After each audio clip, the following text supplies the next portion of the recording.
My name is Christian Weikop and I'm a professor in modern and contemporary German art at the University of Edinburgh.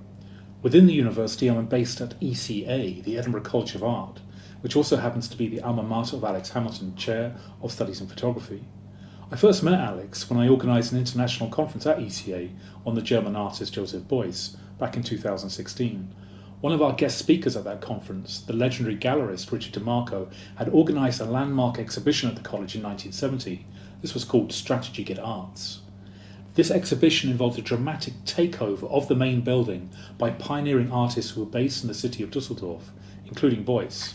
For artists such as Gerhard Richter and many more besides, their participation in this ECA exhibition would be their UK debut.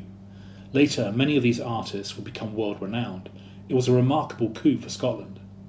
Alex worked alongside many of these artists who came to Edinburgh some 52 years ago, and together we would make a film about the significance of Strategy Get Arts in 2018, a film which is now hosted on an extensive university website about that exhibition. The more I researched this exhibition, the more I wanted to know. In early 2020, just before the pandemic closed everything down, I spent time carefully working through the DeMarco archive of the Scottish National Gallery of Modern Art, trying to reconstruct the exhibition and the events leading up to its formation. This demanded a great deal of detective work, closely analysing vintage negatives on lightboxes, working through countless letters, press reports and other documents. This brings me to Alex's organisation, Studies in Photography, which effectively provided me with a brilliant publication channel for this work. It was initially planned as a special issue of the eponymous journal. I was drawn to the journal because of its very high design values. I admired the editor's mission to attract scholars with an engaging and approachable style of writing, both young and old, moving beyond the dry theorising of academia. I was also drawn by the friendly spirit of collaboration in the organisation, something very much instilled by Alex. The project outgrew a journal issue though, as I endeavoured to capture the contributions of all 35 artists to Strategy Get Arts and include guest written contributions by those who were involved with the exhibition in 1970, as well as contributions from curators and archivists at the National Galleries of Scotland and academics at the University of Edinburgh.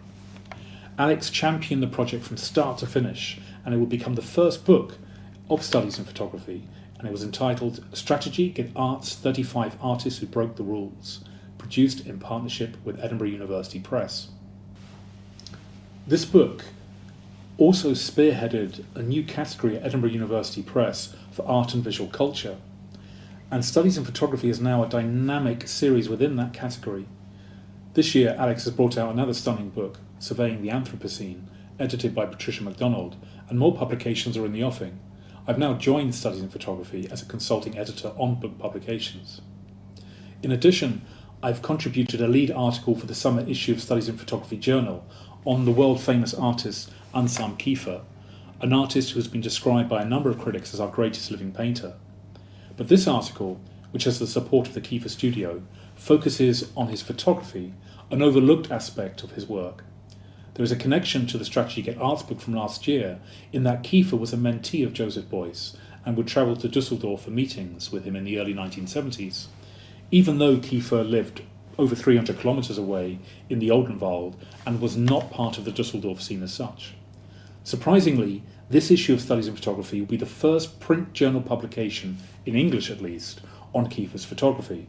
Photography, especially as it appears in his unique books, is essential for Kiefer.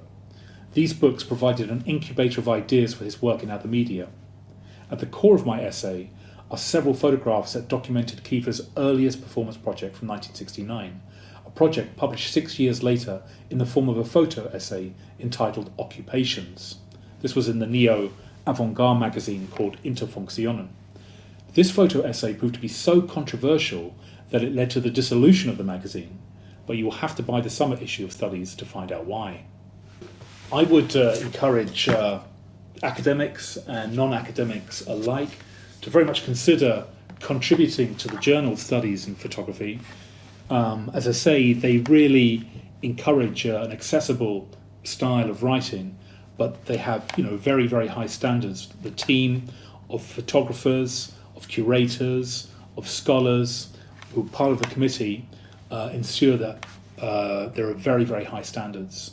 Visually, the journal is stunning, And I would also encourage folks to explore the Studies in Photography website and the whole range of activities from the journal through to book publications, and they're very much encouraging new submissions as well as prints. It's a fascinating website and a terrific organisation.